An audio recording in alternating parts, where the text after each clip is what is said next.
내년에 지정학적인 사건이 크게 많이 있어요. 미국의 대선이 있죠. 승복하지 않는 분위기로 가서 부정선거 시비가 또 나오면 미국이 사실상 준내전 상태로 간다고 봐요. 그럼 부자들은 불안하거든요. 국경을 옮길 수는 없어요. 현금 금괴는. 근데 비트코인 옮기거든요. 내년에 그 초기에 진짜로 ETF 승인이 나는지가 가장 중요한 것 같고요. 정상적인 자산이 되면 미국이 인정한 자산이야 비트코인은. 사람들의 인식의 변화나 이런 유입이 있을 거라고 생각을 하고요. 꾸준히 올라갈 수도 있어요.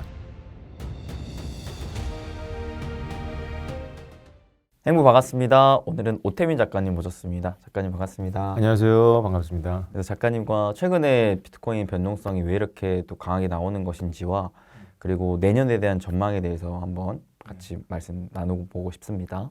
첫 번째로는 비트코인이 20개월 만에 지금 4만 달러를 돌파했다고 하거든요. 그리고 오늘도 보니까 6천만 원을 또 돌파했다고 하는데 이거 왜 이렇게 강한 건가요?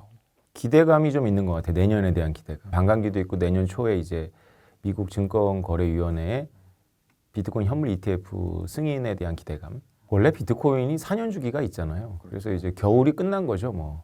근데 이제 조심해야 될 거는 이게 4만 넘고 6천 넘었다 그래가지고 이게 쭉 가지는 않습니다.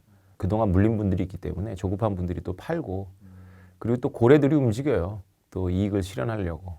최근에 제가 관찰한 바에 의하면 그 비트코인 초기에 물량을 잡은 고래들이 그렇게 이제 인내심이 없더라고요.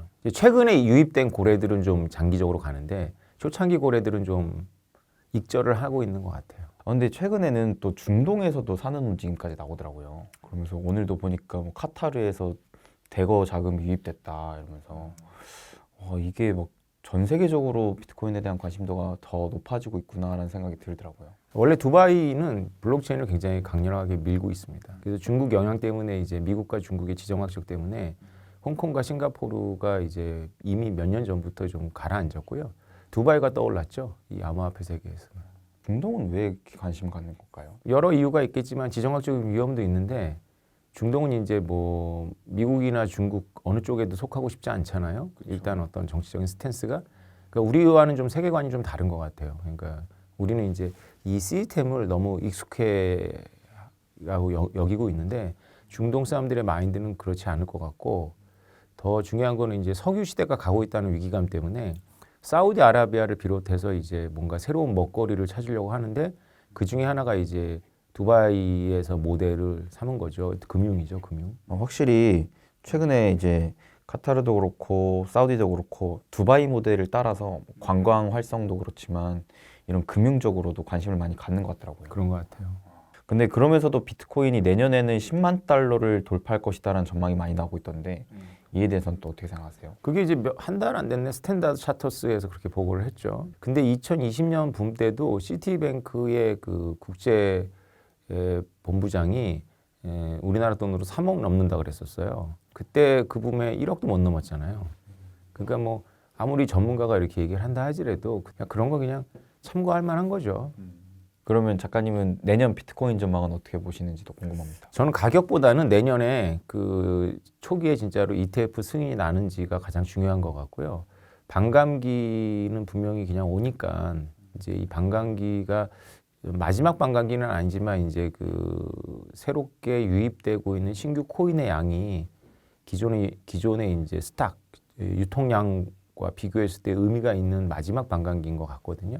그 다음 반감기 때는 이제 워낙에 이제 양이 적으니까 그래서 이 반감기 때 뭔가 이제 또 사람들의 인식의 변화나 이런 유입이 있을 거라고 생각을 하고요.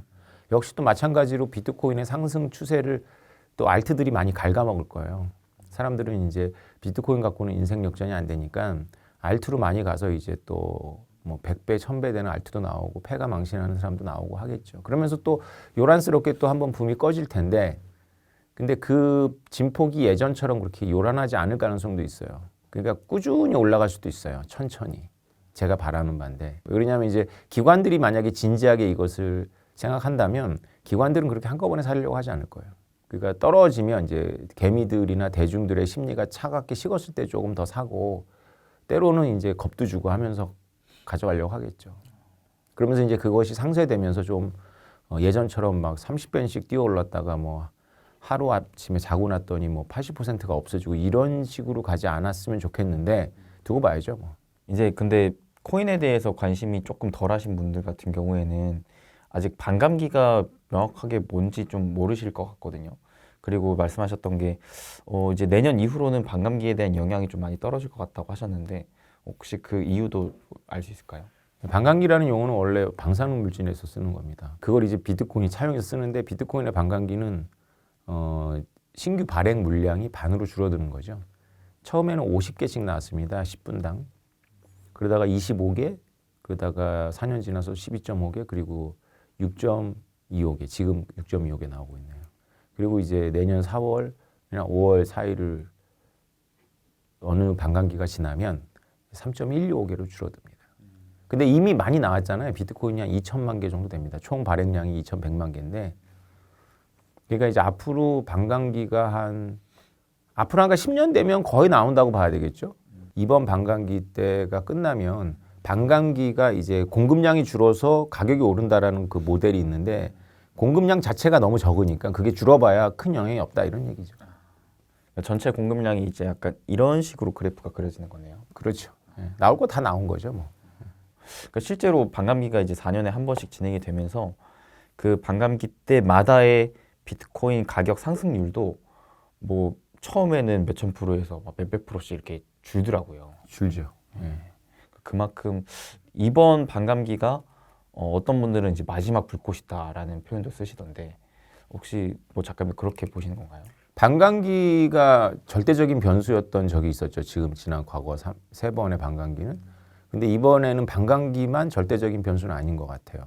그런데 이제 다음번 4년 후에는 반감기가 영향을 미치겠지만 미미하지 않을까라고 다 전망하죠. 벌써 지난번 반감기 때부터 그렇게 절대적이진 않았어요. 반감기가. 그 유동성 장세라 그래가지고 코로나 영향도 있었고 이번 반감기도 반감기 자체가 의미가 있겠지만 또 주류화, 동부화라고 하거든요. 우리나라의 동부가 아니고 미국의 동부, 월스트리트를 말합니다. 그래서 뭐가 동부화됐다 그러면 이제 월스트리트에서 이제 이걸 짚는다 이런 뜻이죠. 그게 이제 이번 반감기 때 같이 진행되는 것 같아요.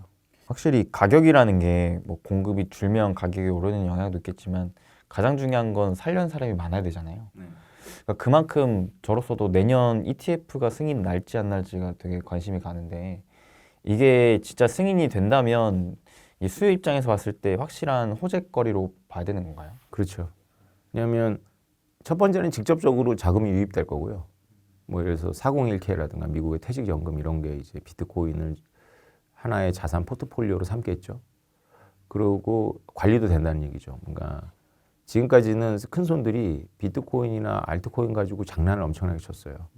그런 장난을 주식 가지고 치면 형사처벌 받습니다. 정상적인 자산이 되면 형사처벌 받습니다. 다들 조심하겠죠. 네, 그런 효과가 있고 가장 큰 효과는 뭐냐면 전 세계 사람들이 미국이 아니라 전 세계 사람들이 미국이 인정한 자산이야 비트코인은. 그러면 이제 논쟁이 더 이상 이제 다른 논쟁으로 가는 거죠. 다른 논쟁으로 가지 뭐 비트코인이 뭐 예술품이라든가 뭐 비트코인 아무것도 아니야. 이런 이제 주장하시는 분들이 이제 좀 뻘쭘해지는 거죠.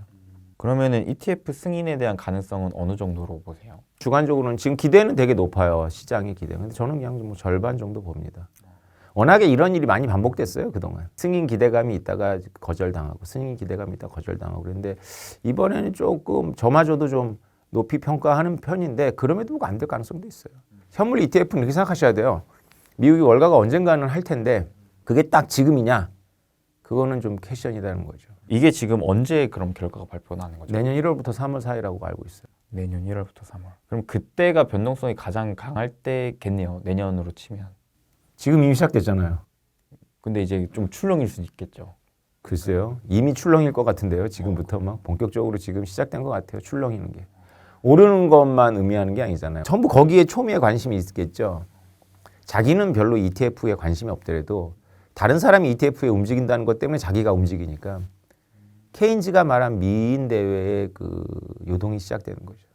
케인즈가 말한 미인 대회가 이거잖아요. 그 경제는 미인 대회랑 똑같은 건데 내가 예쁜 여성을 뽑는 게 아니고 남들이 예쁘다라고 하는 여성을 내가 뽑아야지만 내가 이익이 되는 거예요.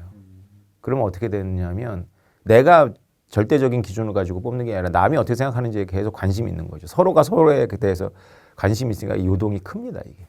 그러면 이제 내년 비트코인에 대한 전망을 우리가 볼 때는 크게 ETF 승인과 반감기 이슈 이 두 가지를 좀 봐야 되는 거네요.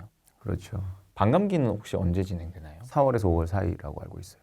그럼 상반기에 이제 굉장히 중요한 이슈들이 몰려 있다고 보여지는 거네요.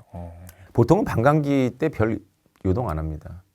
오히려 좀 떨어져요, 반감기 때. 그러다가 반감기가 끝나고 한 거의 1년 지나서 크게 오르거든요.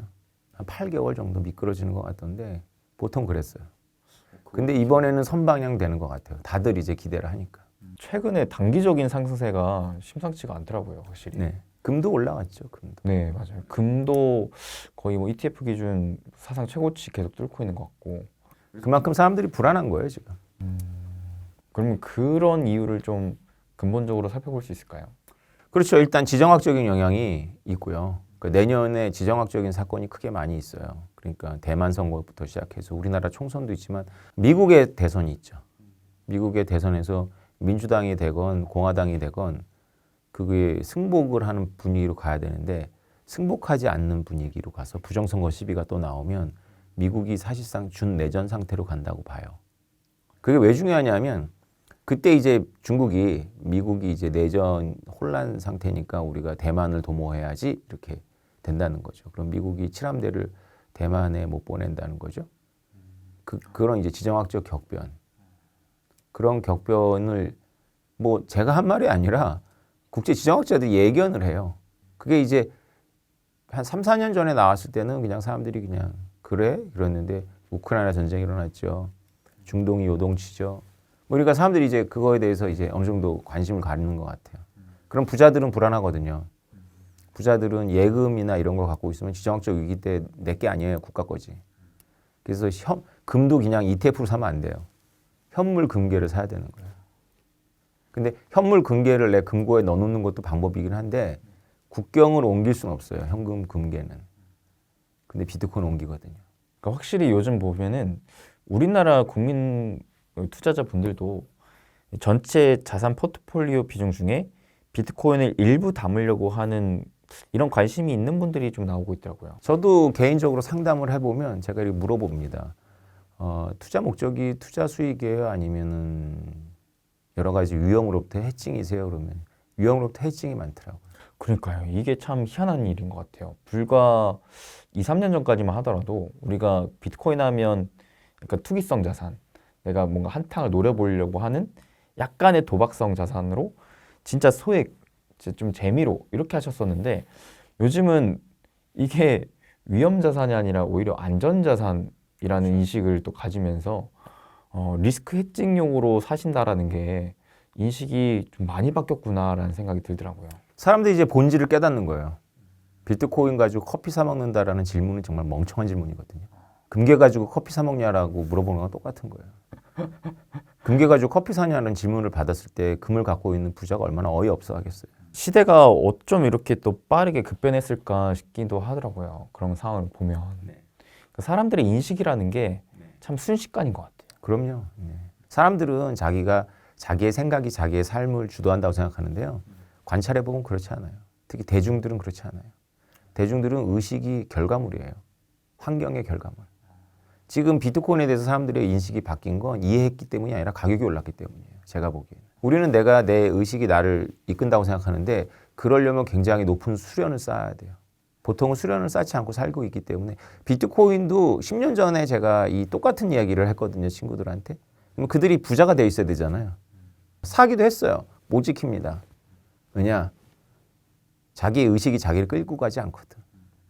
주변에서 떠드는 거, 그러니까 자기도 모르게 팔게 되어 있어요. 그렇죠. 제가 이제 10년 전에 어느 강연장에서 하도 비트코인을 이해를 못해서 사람들한테 이렇게 물어봤어요. 내가 바닷가 바위에 서 있는데 와서 물을 맞았어 이렇게. 그럼 내가 맞은 게 물이에요? 파도예요? 이렇게 물어봐요. 그 양자역학의 가르침이 뭐냐면 파동과 입자는 같은 거거든요. 아원자 세계로 들어가면 같아요 이게. 근데 우리는 존재하고 관계하고는 구별하잖아요. 사랑이라는 거는 존재가 아니라 관계고 친구는 존재잖아요. 그렇죠. 예. 그러니까 친구는 사랑이야 이게 말이 되는 것 같아도 말이 안 되거든요. 근데 비트코인은 그 자체가 가치물이자 이동수단이에요. 그러니까 사람들이 되게 어려워했거든요. 지금은 그게 약간 익숙해요. 우리가 신용카드를 긁을 때는 신용카드는 이동 수단이고 옮겨가는 건 달러나 원화가 옮겨가잖아요. 그렇죠. 근데 비트코인은 그 자체가 이동 수단이자 그 자체가 가치물이란 말이에요. 그러니까 사람들이 이걸 납득을 처음에는 못했어요. 양자역학하고 되게 비슷하죠. 파동하고 입자가 같은 거니까. 그 제가 제 친구들한테 문과 친구들한테 그렇게 네가 양자역학을 이해 못하면서 여러분들도 양자역학 이해 못하잖아요. 근데 양자역학 거부하지 않잖아요. 양자역학 설명하는 교수 밑에다가 막 댓글 달고 네가 뭘 알아 막 이렇게 사기꾼 이러지 않잖아요. 근데 왜 비트코인을 공부하고 10년 동안 공부하고 설득하려고 하는 제 댓글에는 계속 그런 게 나타나요. 물어보고 싶어요. 양자역학 이해해요? 이렇게. 비트코인도 어렵습니다. 이거 이해하기.